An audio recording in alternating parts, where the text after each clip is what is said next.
ಮಾನ್ಯ ಬಂಧುಗಳೇ, greater Bengaluru authority BBMP ಅಂತ ಏನಿತ್ತೋ 5 ಭಾಗಗಳಾಗಿ ವಿಂಗಡಿಸಿದ ಮೇಲೆ ಈಗ 2 ವಿಚಾರಗಳನ್ನು ಅದರಲ್ಲಿ ನಾನು ತೆಗೆದುಕೊಳ್ತೇನೆ. ಒಂದು,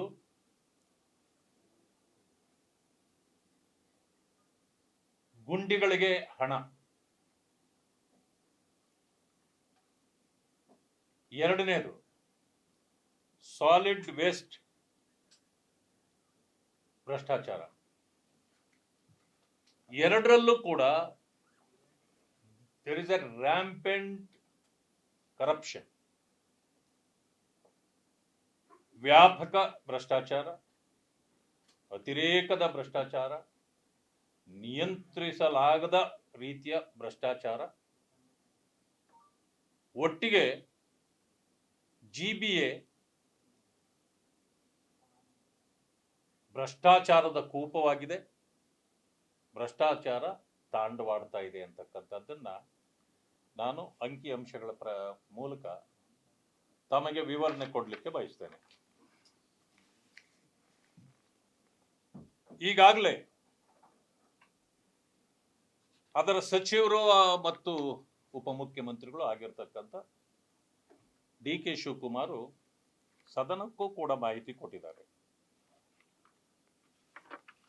ಎಲ್ಲೆಲ್ಲಿ ಗುಂಡಿಗಳನ್ನು ಮುಚ್ಚಿದ್ದೀರಿ ಅದಕ್ಕೆ ಇದನ್ನು ಕೊಟ್ಟಿದ್ದಾರೆ. ನಿಮ್ಮ ಮುಂದೆ ನಿನ್ನೆ ಇವತ್ತು ಪತ್ರಿಕೆಗಳಲ್ಲೂ ಕೆಲವು ಅದರಲ್ಲಿ ಬಂದಿದೆ. ಇಲ್ಲಿ ಎಲ್ಲೆಲ್ಲಿ ಯಾವ ಯಾವ ಕ್ಷೇತ್ರದಲ್ಲಿ ಅಂತಂದಾಗ ಎಲ್ಲಕ್ಕೂ ವರದಿ ಕೊಟ್ಟಿದ್ದಾರೆ. ಯಶವಂತಪುರ ಒಂದು ಗುಂಡಿಯೂ ಇಲ್ಲ, ಅವರ ಪ್ರಕಾರ ಒಂದು ಗುಂಡಿ ಬಿದ್ದಿಲ್ಲ, ಯಾವ ಗುಂಡಿಯನ್ನು ಮುಚ್ಚಿಲ್ಲ, ಎಷ್ಟು ಹಣವನ್ನು ಕೊಟ್ಟಿಲ್ಲ. ಆನೇಕಲ್ನಲ್ಲಿ ಒಂದು ಗುಂಡಿಯೂ ಇಲ್ಲ, ಮಹದೇವಪುರದಲ್ಲಿ ಗುಂಡಿಯೇ ಇಲ್ಲ. ಮಹದೇವಪುರ ಹೆಚ್ಚು ಕಡಿಮೆ ಗುಂಡಿಗಳ ಕ್ಷೇತ್ರ ಅಂತಲೇ ಹೆಸರಾಗಿದೆ. ಆದ್ರೆ ಅವರ ವರದಿಯಲ್ಲಿ ಗುಂಡಿಗಳೇ ಇಲ್ಲ. ಆನೇಕಲ್ಗೆ ಹೋದವ್ರಿಗೆ ಗೊತ್ತಾಗತ್ತೆ ಅಲ್ಲಿ ಎಷ್ಟು ಗುಂಡಿ ಇದೆ ಅಂತ, ಅಲ್ಲಿಲ್ಲ. ಇದು ಎಂತ ವಿಪರ್ಯಾಸ! ಇವರ ವರದಿ ಇವರು ನೋಡ್ತಾರ ಇಲ್ವಾ? ಇದರಲ್ಲಿ ಒಟ್ಟು 41,150 ಗುಂಡಿಗಳಿದೆ ಅಂತ ಅವ್ರು ಹೇಳಿದ್ದಾರೆ. 39,887 ಗುಂಡಿಗಳನ್ನು ಮುಚ್ಚಿದ್ದೇವೆ. ಇದಕ್ಕೆ ಖರ್ಚಾದ ಹಣ 33.85 ಕೋಟಿ.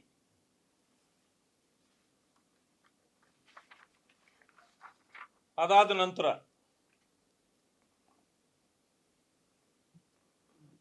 ಈ ಗುಂಡಿಗಳ ರಸ್ತೆ, ಇದು ಒಂದು ಗುಂಡಿಗೆ ಹೆಚ್ಚು ಕಡಿಮೆ, ನಾನು ಹೆಚ್ಚಿನ ಇದನ್ನ ಅಷ್ಟನ್ನೇ ಹೇಳ್ತೇನೆ. ಇಲ್ಲೆಲ್ಲ ಬರ್ತೀವ್ರೆ, ಇದರಲ್ಲಿ ಚಾಮರಾಜಪೇಟೆ 150 ಗುಂಡಿ, ಮುಚ್ಚಿದ್ದು 140 ಗುಂಡಿ. 150 ಗುಂಡಿ ಇತ್ತು, ಮುಚ್ಚಿದ್ದು 140 ಗುಂಡಿ. ವೆಚ್ಚ ಒಂದು ಗುಂಡಿಗೆ 1 ಲಕ್ಷ ರೂಪಾಯಿ. ಅಂದ್ರೆ 140 ಗುಂಡಿ ಮುಚ್ಚಲಿಕ್ಕೆ 1,40,40 ಲಕ್ಷ ಖರ್ಚಾಗಿದೆ. ಗುಂಡಿಗೊಂದು ಲಕ್ಷ.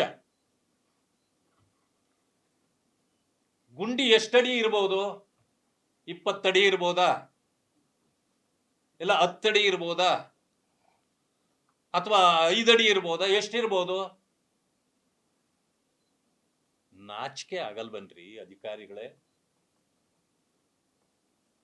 ಅಧಿಕಾರ ನಡೆಸ್ತಾ ಇರತಕ್ಕಂಥ ಸರ್ಕಾರ ನಾಚಿಕೆ ಆಗ್ಬೇಕಲ್ಲ ಇವ್ರಿಗೆಲ್ಲ. ಜನ ಏನು ಕಣ್ಣು ಮುಚ್ಚಿ ಕುಳಿತಿದ್ದಾರೆ ಅಂತ ತಿಳ್ಕೊಂಡಿದ್ದೀರಾ ನೀವು? ನೀವು ಹಾಕೋದು ತೇಪೆ ಕೆಲಸ.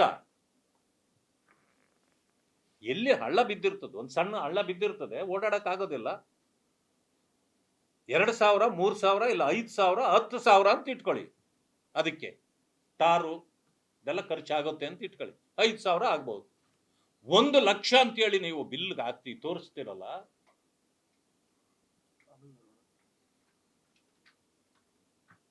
ಏನು ನಾಚಿಕೆ ಆಗ್ಬೇಕು ಅವ್ರಿಗೆಲ್ಲ. ರಾಜಾಜಿನಗರ 250 ಗುಂಡಿ, 232 ಮುಚ್ಚಿದ್ದಾರೆ, 140 ಕೋಟಿ.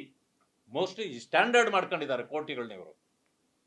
ಅಲ್ಲಿ ಸರಾಸರಿ ಎಷ್ಟು ಬಂದಿದೆ ಅಂದ್ರೆ 60,344 ಸರಾಸರಿ ಅವ್ರಿಗೆ ಬಂದಿರೋದು ಅಮೌಂಟ್. ಗೋವಿಂದರಾಜನಗರ 374 ಗುಂಡಿ ಬಿದ್ದಿರೋದು, 366 ಮುಚ್ಚಿರೋದು, 1,80,00,000, 49,000 ಅಲ್ಲಿ. ಜಯನಗರ 403 ಮುಚ್ಚಿದ್ದು 382, 47,000 ರೂಪಾಯಿ ಬಿದ್ದಿದೆ ಒಂದು ಗುಂಡಿಗಲ್ಲಿ.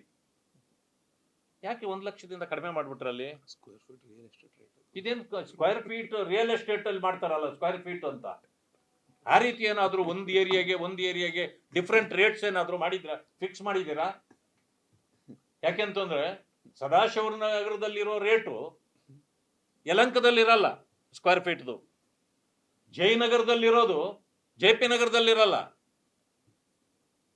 ಅದು ಸಬ್ ರಿಜಿಸ್ಟರ್ ವ್ಯಾಲ್ಯೂ ಇರುತ್ತೆ. ಯಾವ ರೀತಿ ಏನಾದ್ರು ಕಾನ್ಸ್ಟಿಟ್ಯೂನ್ಸಿಗೆ ವ್ಯಾಲ್ಯೂ ಫಿಕ್ಸ್ ಮಾಡ್ಕೊಂಡಿದ್ದಾರ. ವಿಜಯನಗರದಲ್ಲಿ 47,000, ಗಾಂಧಿನಗರಕ್ಕೆ ಬಂದ್ರೆ 31,000.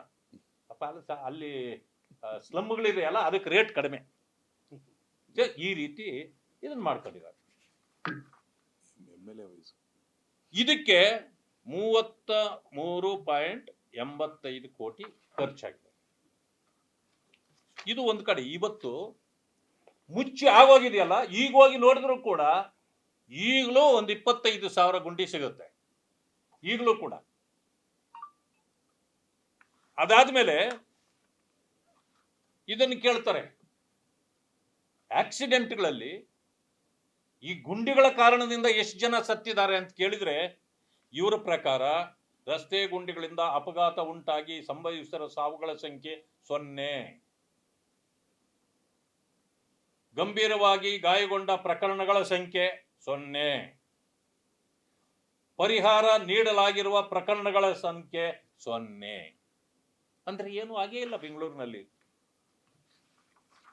ಇದು ಒಂದು ಕಡೆ ಆಯ್ತು. ಆದ್ರೆ ನಿಮಗೆ ಹೇಳ್ತೇನೆ,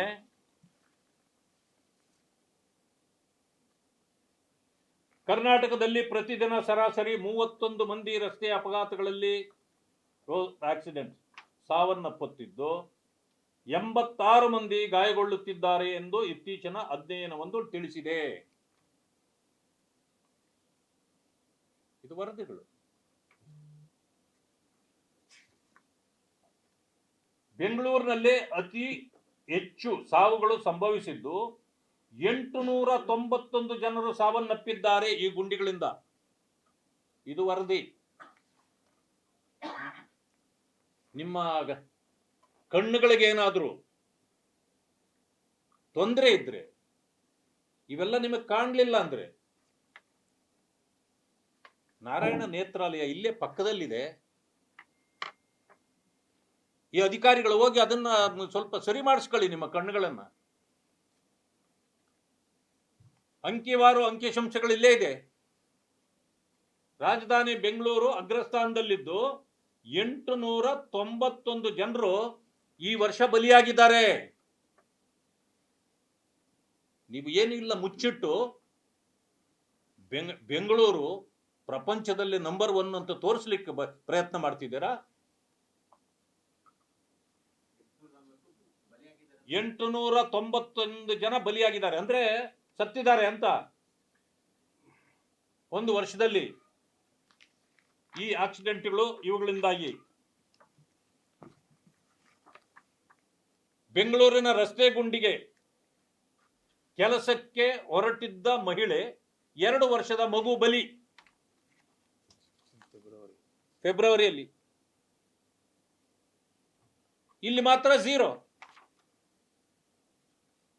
ಬೆಂಗಳೂರಲ್ಲಿ ರಸ್ತೆ ಗುಂಡಿ ತಪ್ಪಿಸಲು ಹೋದ ವಿದ್ಯಾರ್ಥಿನಿಗೆ ಲಾರಿ ಡಿಕ್ಕಿ, ಸ್ಥಳದಲ್ಲೇ ಸಾವು. ಯಾಕೆ ಇದು 0 ಕೊಟ್ಟಿದ್ದೀರಿ?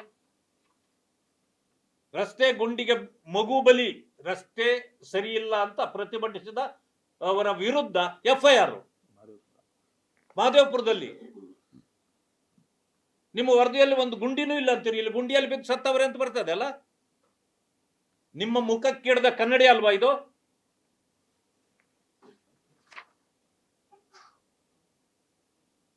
ನೋಡಿ, ಆಕ್ಸಿಡೆಂಟ್, ಬೆಂಗಳೂರು ರಸ್ತೆ ಗುಂಡಿಗೆ ಮತ್ತೊಂದು ಬಲಿ.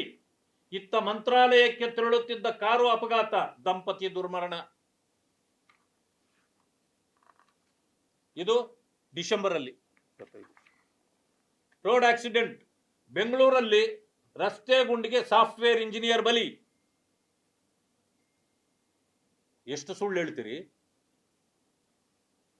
ಅಲ್ಲಿ ಸುಳ್ಳು ಹೇಳಕ್ಕೆ ಕೆಲವರನ್ನು ಇಟ್ಬಿಟ್ಟಿದ್ದಾರೆ.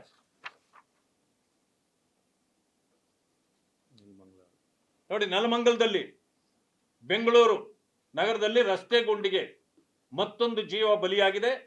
ಮಾದನಾಯಕನಹಳ್ಳಿ ಹತ್ತಿರದ ಹುಸ್ಕೂರ್ APMC ರಸ್ತೆಯಲ್ಲಿ ಗುಂಡಿಯಿಂದಾಗಿ ಸಂಭವಿಸಿದ ಅಪಘಾತದಲ್ಲಿ 26 ವರ್ಷದ ಯುವತಿ ಪ್ರಿಯಾಂಕಾ ಸಾವನ್ನಪ್ಪಿದ್ದಾರೆ.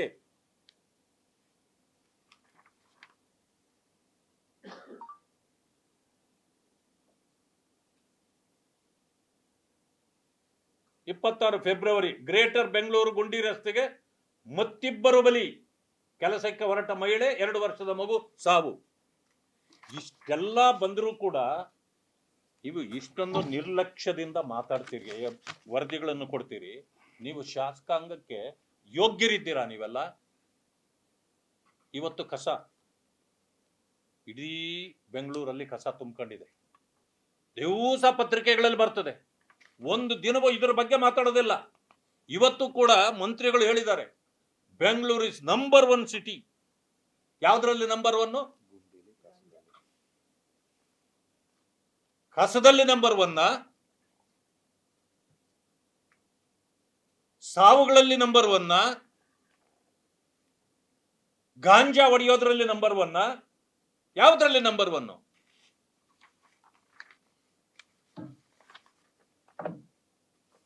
ಇನ್ನೊಂದು ಭ್ರಷ್ಟಾಚಾರಕ್ಕೆ ಇಲ್ಲಿ 25-26ನೇ ಸಾಲಿನ ಮಾಡಲಾದ ಹಣದ ವೆಚ್ಚದ ವಿವರ. ರಸ್ತೆ ನಿರ್ವಹಣೆಗೆ ಮೇಂಟೆನೆನ್ಸ್. ಏನು ಮೇಂಟೆನೆನ್ಸ್? ಪಕ್ಕದಲ್ಲಿ ಬಣ್ಣ ಹೊಡಿತಾರಲ್ಲ, ಫುಟ್ಪಾತ್ ಅಲ್ಲಿ ಕಲ್ಲಿಗೆ ಬಣ್ಣ ಹೊಡಿತಾರೆ, ದಟ್ ಈಸ್ ಕಾಲ್ಡ್ ಮೇಂಟೆನೆನ್ಸ್. ಅಲ್ಲೇನಾದ್ರೂ ಕಸ ತೆಗೆಯೋದು ಬೇರೆ, ಅದು ಗಾರ್ಬೇಜ್ ಬರುತ್ತೆ. ಅಲ್ಲೇನಾದ್ರೂ ಸಣ್ಣ ಪುಟ್ಟ ಕಲ್ಲು ಮುಳ್ಳು ಬಿದ್ದಿದ್ರೆ ಎತ್ತಾಕೋದು. ನೋಡಿ, ಅದಕ್ಕೆ 311 ಕೋಟಿ ರೂಪಾಯಿ ಒಂದು ವರ್ಷದಲ್ಲಿ ನಿರ್ವಹಣೆಗೆ ಖರ್ಚು ಮಾಡಿದ್ದಾರೆ. 311 ಕೋಟಿ, 18 ಲಕ್ಷ ಖರ್ಚು ಮಾಡಿದ್ದಾರೆ. ರಸ್ತೆಗಳ ಡಾಂಬರೀಕರಣಕ್ಕಾಗಿ, ಹೊಸ ರಸ್ತೆಗಳಂತೆ, ಡಾಂಬರೀಕರಣಕ್ಕಾಗಿ 693 ಕೋಟಿ 68 ಲಕ್ಷ ರೂಪಾಯಿ ಖರ್ಚು ಮಾಡಿದ್ದಾರೆ ಡಾಂಬರೀಕರಣಕ್ಕೆ. ಇವೆಲ್ಲ ಎಲ್ಲೆಲ್ಲಿ ಮಾಡಿದ್ದಾರೆ ಯಾರಿಗೂ ಗೊತ್ತಿಲ್ಲ. ಮತ್ತೆ ನೀವು ಅಷ್ಟೊಂದು ರಸ್ತೆಗಳಿಗೆ ಡಾಂಬರೀಕರಣ ಮಾಡಿದ್ರೆ ಹಳ್ಳಿಗಳೆಲ್ಲಿ ಬಂದವು? ಪಾಟ್ ಹೋಲ್ಸ್ ಎಲ್ಲಿ ಬಂದವು? ಅದಕ್ಕೆ 33 ಕೋಟಿ ಎಲ್ಲಿಂದ ಖರ್ಚಾಯ್ತು?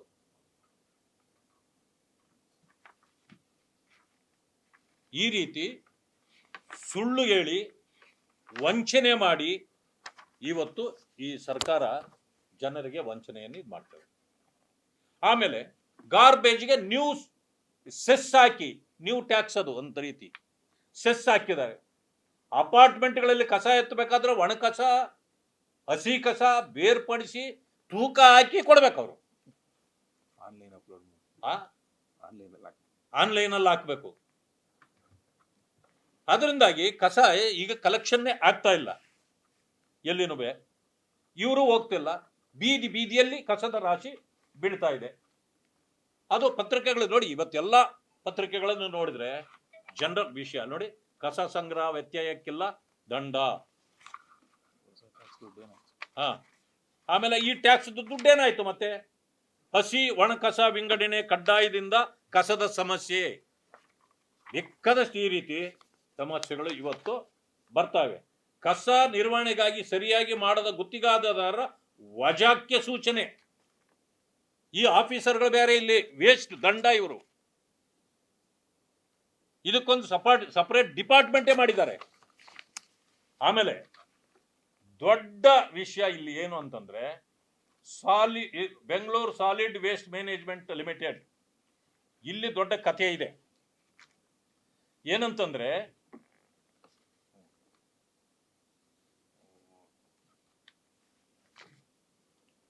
Collection and transportation of solid waste GB, ಅದು 198 ವಾರ್ಡ್ಸ್ ಇದ್ದುವು ಮೊದಲು. ಅಲ್ಲೇನ್ ಮಾಡಿದ್ರು, 33 ಪ್ಯಾಕೇಜ್ ಮಾಡಿದ್ರು. ಈ ಕಸ ವಿಲೇವಾರಿ ಮಾಡಲಿಕ್ಕೆ ಪ್ಯಾಕೇಜ್ 33 ಮಾಡಿದ್ರು. ಈ ಪ್ಯಾಕೇಜ್ ಅಲ್ಲಿ ಈಗ ಬೆಂಗಳೂರನ್ನ ನೀವು 5 ಭಾಗ ವಿಂಗಡಿಸಿ ಆಯ್ತು. ಆ ಪ್ಯಾಕೇಜು ಕೂಡ 5 ಭಾಗಕ್ಕೆ ಇರಬೇಕಲ್ಲ, ಯಾಕಿಲ್ಲ? ಆಮೇಲೆ ಇದುವರೆಗೂ ಎಸ್ಟಿಮೇಟೆಡ್ ಕಾಸ್ಟ್ ಆಫ್ ಈ ಗಾರ್ಬೇಜ್ ಇದು ಸಾಲಿಡ್ ವೇಸ್ಟ್ ಮ್ಯಾನೇಜ್ಮೆಂಟ್ಗೆ 1 ವರ್ಷಕ್ಕೆ 544 ಕೋಟಿ ಇದೆ. 544 ಕೋಟಿ ಇದೆ. ಇದರಲ್ಲಿ ಟೆಂಡರ್ಗಳಿಗೆ ಹಾಕಿದ್ದಾರೆ. ಈ 33 ಪ್ಯಾಕೇಜ್ಗೆ ಟೆಂಡರ್ ಕರೆದಿದ್ದಾರೆ. ಇದನ್ನ 5 ಭಾಗಗಳಿಗೆ ವಿಂಗಡಿಸಿ ಮಾಡಬೇಕಾಗಿತ್ತು, ಮಾಡಿಲ್ಲ. ಬೆಂಗಳೂರು ಎಲ್ಲಕ್ಕೂ ಒಂದೇ ಮಾಡಿದ್ದಾರೆ. ಆಮೇಲೆ ಒಂದು ವಿಷಯ ತಿಳಿದಿರಬೇಕು, ಟೆಂಡರ್ ಹಾಕುವಾಗ ಅನೇಕರು ಲೋಯೆಸ್ಟ್ ಹಾಕ್ತಾರೆ ನಮಗ್ ಸಿಕ್ಲಿ ಅಂತ. ಆದ್ರೆ ಇಲ್ಲೇನು ಮಾಡಿದ್ದಾರೆ, 14% ಹೆಚ್ಚು ಮಾಡಿದ್ದಾರೆ. 14% ಜಾಸ್ತಿ ಮಾಡಿದರೆ ಮಾಡಕ್ ಬರೋದಿಲ್ಲ. 5% ಏನಾದ್ರೂ ಜಾಸ್ತಿ ಇದ್ರೆ ಅಲ್ಲಿವರೆಗೆ ತೀರ್ಮಾನ ಇವರು ತಗೊಳ್ಬಹುದು. ಅದನ್ನ ಮೀರಿದರೆ ಟೆಂಡರ್ನ ಕ್ಯಾನ್ಸಲ್ ಮಾಡಿ ರೀಟೆಂಡರ್ ಮಾಡಬೇಕು. ಆದ್ರೆ ಈ ಬೋರ್ಡ್ನವರೇ, Bengaluru solid waste management limited, ಇವರೇ ಏನ್ ಮಾಡ್ತಾರೆ, 14% ಹೆಚ್ಚು ಮಾಡಿ ರೆಕಮೆಂಡ್ ಮಾಡ್ತಾರೆ. 14%ಗೆ ರೆಕಮೆಂಡ್ ಮಾಡ್ತಾರೆ.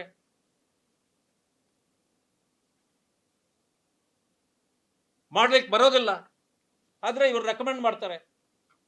ಜೊತೆಗೆ ಇಲ್ಲಿ ನೋಡಿ, ಇಲ್ಲಿದೆ, ಮೇಲೆ ಉಲ್ಲೇಖಿಸಿದ ಸರ್ಕಾರ ಸುತ್ತೋಲೆ ಟೆಂಡರ್ ಸ್ವೀಕೃತವಾದ ದರಗಳು ಅಂದಾಜು ಮೊತ್ತಕ್ಕಿಂತ 10% ಹೆಚ್ಚಾಗಿದ್ದಲ್ಲಿ ಅದನ್ನು ಗಣನೀಯ ಹೆಚ್ಚುವರಿ ಟೆಂಡರ್ ಎಂದು ಪರಿಗಣಿಸಲು ಮತ್ತು ಅಂತಹ ಸಂದರ್ಭದಲ್ಲಿ ಎಲ್ಲಾ ಟೆಂಡರ್ಗಳನ್ನು ರದ್ದುಪಡಿಸಿ ಮರು ಟೆಂಡರ್ ಕರೆಯುವುದು ಪ್ರಥಮ ಆಯ್ಕೆಯಾಗಿರಬೇಕು. ಇದು ಸರ್ಕಾರದ ಆದೇಶ, ಇದು UD ಆದೇಶ. ಇದನ್ನ ಧಿಕ್ಕರಿಸಿ ಇವರು ಮಾಡಿರೋದು. ಸಾರ್ವಜನಿಕ ಸಂಗ್ರಹಣೆ ಅಂದಾಜು ಮೊತ್ತದ ಮೇಲೆ 5% ಹೆಚ್ಚಿನ ಲಾಭಾಂಶವುಳ್ಳ ಟೆಂಡರ್ ಅನ್ನು ಯಾವುದೇ ಕಾರಣಕ್ಕೂ ಅಂಗೀಕರಿಸತಕ್ಕದ್ದಲ್ಲ ಎಂದು ತಿಳಿಯಪಡಿಸಿದೆ. ಇದು ಸರ್ಕಾರ ಆದೇಶ. ಹಿಂಗಿದ್ರು 14% ಇವ್ರು ಯಾಕೆ ಮಾಡ್ತಾರೆ ಅಂತಂದ್ರೆ, ಅವರಿಂದ ಕಿಕ್ ಬ್ಯಾಕ್ ಪಡೆಯಲಿಕ್ಕೆ. ಎಷ್ಟು ಪರ್ಸೆಂಟ್ ಕಿಕ್ ಬ್ಯಾಕು? 15%. ನೇರವಾಗಿ ಕೇಳ್ತಾರೆ 15%. ಇದನ್ನು ನೀವು ಹೆಂಗೆ ಸಾಬೀತುಪಡಿಸಬಹುದು ಅಂತ ಹೇಳ್ತೇನೆ. Contractor in high court IAS officer said 15% cut or no deal. ಇವರು ಕೋರ್ಟ್ಗೆ ಹೋದ್ರು. ಬಾಲಸುಬ್ರಹ್ಮಣ್ಯಂ ಅಂತಕ್ಕಂಥವರು ಪ್ರಧಾನ ಕಾರ್ಯದರ್ಶಿಗಳು ಕಾಂಟ್ರಾಕ್ಟರ್ಸ್ ಅಸೋಸಿಯೇಷನ್. ಅವ್ರು ಹೇಳ್ತಾರೆ, ಡೈರೆಕ್ಟ್ ಆಗಿ UDD ಇವರು ಬಡ್ಜೆಟ್ 3% ಕೊಡಬೇಕು,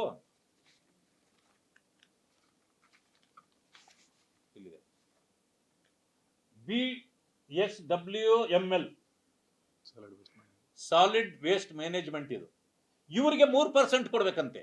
ಓಪನ್ ಆಗಿ the officer is asking the bribe. 3% ಅವ್ರಿಗೋಗುತ್ತೆ, UDDಗೆ 3% ಕೊಡಬೇಕು, ಗೌರ್ಮೆಂಟ್ಗೆ 9% ಕೊಡಬೇಕು. ಆದ್ರಿಂದ ನೀನು 15% ಕೊಟ್ರೆ ಟೆಂಡರ್ ಮಾಡ್ಕೊಡ್ತೀವಿ, ಇಲ್ಲ ಅಂತಂದ್ರೆ ಟೆಂಡರ್ ಇದನ್ನ ಕೊಡಕ್ ಬರೋದಿಲ್ಲ ಅಂತ ಹೇಳಿ ಹೇಳ್ತಾರೆ. ಇದರಲ್ಲಿ ಯಾರು ಅಂತಂದ್ರೆ ನೇರವಾದ ಹೊಣೆ ಹೊತ್ತಿರ್ತಕ್ಕಂಥವ್ರು, ಅಲ್ಲಿ CEO ಅಂತ ಒಬ್ಬರಿದ್ದಾರೆ, ಕರಿಗೌಡ. ಕರಿಗೌಡರು is officer and remaining of politician. ಇವರು ಯಾರ ಕರುಣೆಯಿಂದ ಅಲ್ಲಿದ್ದಾರೆ? Is the main person Tushar Girinath, secretary UDD. ಇವರ ಹೆಸರುಗಳನ್ನ ನಾವ್ ಹೇಳೋದಲ್ಲ. ಈ ಬಾಲಸುಬ್ರಹ್ಮಣ್ಯಂ ನೋಡಿ, ಇಲ್ಲಿ ಕೋರ್ಟ್ಗೆನೆ ಅಫಿಡವಿಟ್ ಅಲ್ಲಿ ಕೊಟ್ಬಿಟ್ಟಿದ್ದಾರೆ, ಪ್ರಮಾಣ ಪತ್ರ ಮಾಡಿ ಕೊಟ್ಬಿಟ್ಟಿದ್ದಾರೆ. ಇವರೇ ನಮ್ಮನ್ನು ಕೇಳಿದ್ದು, ಇವ್ರು ಕೇಳ್ತಾ ಇದ್ದಾರೆ ಅಂತೇಳಿ ನೇರವಾಗಿ ಕೋರ್ಟ್ಗೆ ಹೇಳಿದ್ದಾರೆ. ಇದು ಬೇಕಾದಷ್ಟು ಟ್ವೀಟ್ಗಳು ಬಂದಿದೆ. ಗುತ್ತಿಗೆದಾರರ ಸಂಘದಿಂದ ದೃಢೀಕರಣ ಪತ್ರ ನೋಡಿ, ದೃಢೀಕರಿಸಿ ಕೋರ್ಟ್ಗೆ ಕೊಟ್ಟಿರೋದು ಇದು. ಆಮೇಲೆ ಸಾಕ್ಷ್ಯ ಸಂಗ್ರಹಕ್ಕೆ ಅರ್ಜಿ, ತ್ಯಾಜ್ಯ ಟೆಂಡರ್, ಹೈಕೋರ್ಟ್ಗೆ ಪ್ರಮಾಣ ಪತ್ರ ಸಲ್ಲಿಕೆ, ಲಂಚ ಸಾಕ್ಷ್ಯ ಸಂಗ್ರಹಕ್ಕೆ ಅರ್ಜಿ. ಅಲ್ಲಿಂದನೂ ಕೂಡ ಇದಾಗಿದೆ, ಕೋರ್ಟಿಂದನೂ ಕೂಡ.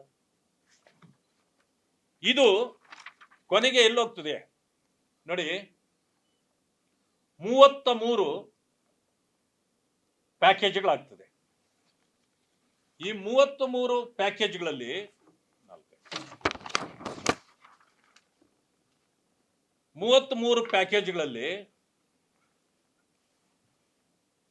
544 ಕೋಟಿ ಒಂದು ವರ್ಷಕ್ಕೆ.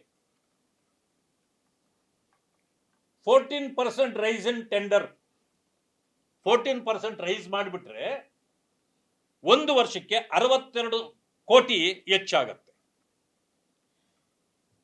ಇದಾಗಬೇಕಾಗಿಲ್ಲ. ಒಂದು ಇದನ್ನ 7 ವರ್ಷಕ್ಕೆ ಟೆಂಡರ್ ಕೊಟ್ಟಿದ್ದಾರೆ.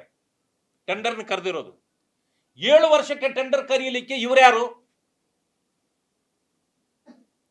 ಈ ಟೆಂಡರ್ 7 ವರ್ಷ ಕರೆಯಕ್ಕೆ ಬರೋದಿಲ್ಲ. ಟೆಂಡರ್ ರೂಲ್ ಪ್ರಕಾರ it should be within 2 years, 2 ವರ್ಷದೊಳಗಡೆ ಇರಬೇಕು ಈ ಟೆಂಡರ್. ಅಂದ್ರೆ ಕಾಂಗ್ರೆಸ್ ಗೌರ್ಮೆಂಟು ಈ 2 ವರ್ಷ, ಆಮೇಲೆ ಮುಂದೆ ಇವ್ರ ಸರ್ಕಾರ ಬರಲ್ಲ, ಮುಂದೆ ಬರೋ ಇನ್ನು 5 ವರ್ಷದ್ದು ಕಿಕ್ ಬ್ಯಾಕ್ ಏನಿದೆ ಈಗಲೇ ಕಲೆಕ್ಷನ್ ಮಾಡ್ಕೊಳ್ಬೇಕು ಅನ್ನೋ ಉದ್ದೇಶ ಇದು. ಮುಂದೆ 5 ವರ್ಷಕ್ಕೆ ಯಾರೇ ಬರಲಿ ಸರ್ಕಾರ, ನಾವು ಕಿಕ್ ಬ್ಯಾಕ್ ಇವತ್ತೇನೆ ತಗೋಬಿಡ್ಬೇಕು, 7 ವರ್ಷಕ್ಕೆ ತಗೋಬಿಡ್ಬೇಕು. ಇದು ಈ ಸರ್ಕಾರದ ಉದ್ದೇಶ. ಇದು ಬಹುಶಃ ಕಾರ್ಪೊರೇಷನ್ ಸ್ವಚ್ಛ ಇಡೋದಕ್ಕಲ್ಲ, ಈ ಬೆಂಗಳೂರನ್ನ ಕಚ್ಚಾ ಇಡಕ್ಕೆ ಮಾಡಿದ್ದಾರೆ. ಅದರಿಂದಾಗಿ ಈ 7 ವರ್ಷಕ್ಕೆ ಎಷ್ಟು ಅಮೌಂಟ್ ಹೆಚ್ಚಾಗುತ್ತೆ ಗೊತ್ತಾ? ಈ ಪ್ಯಾಕೇಜ್ 1 ವರ್ಷಕ್ಕೆ ಎಷ್ಟಾಗುತ್ತೋ 544 ಕೋಟಿ, 7 ವರ್ಷಕ್ಕೆ 534 ಕೋಟಿ. ಈ 14% ರೈಸ್ ಮಾಡೋದ್ರಿಂದ ಅವರಿಗೆ ಕಾಂಟ್ರಾಕ್ಟರ್ಗಳಿಗೆ ಅನುಕೂಲ ಮಾಡಿಕೊಡೋದು. ಈ 14% ರೈಸ್ ಮಾಡಿ 15% ಕಿಕ್ ಬ್ಯಾಕ್ ಹೊಡೆಯೋದು.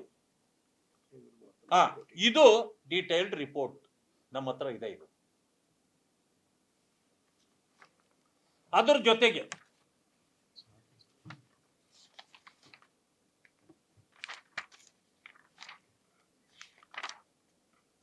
ಒಂದೇ ಕುಟುಂಬ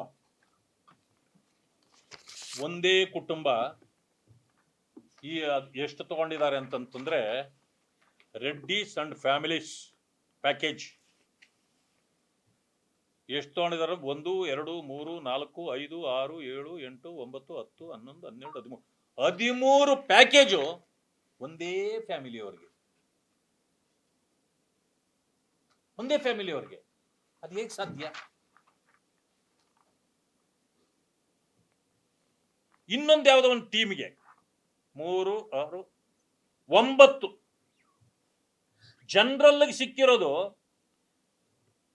7 ಮಾತ್ರ, 7 ಪ್ಯಾಕೇಜು. ಪೆಂಡಿಂಗ್ ಉಳಿಸ್ಕೊಂಡಿರೋದು 12, ರೀಟೆಂಡರ್ ಆಗಿರೋದು 20. ಯಾಕೆ ಗೊತ್ತಾ? ಯಾರು ಇದನ್ನ ಪ್ರಶ್ನೆ ಮಾಡ್ಬಿಟ್ಟು ಈಗ ಕೋರ್ಟ್ ವರೆಗೆ ಹೋದ್ರು ಕೆಲವನ್ನ ರೀಟೆಂಡರ್ ಮಾಡಿಬಿಟ್ಟಿದ್ದಾರೆ.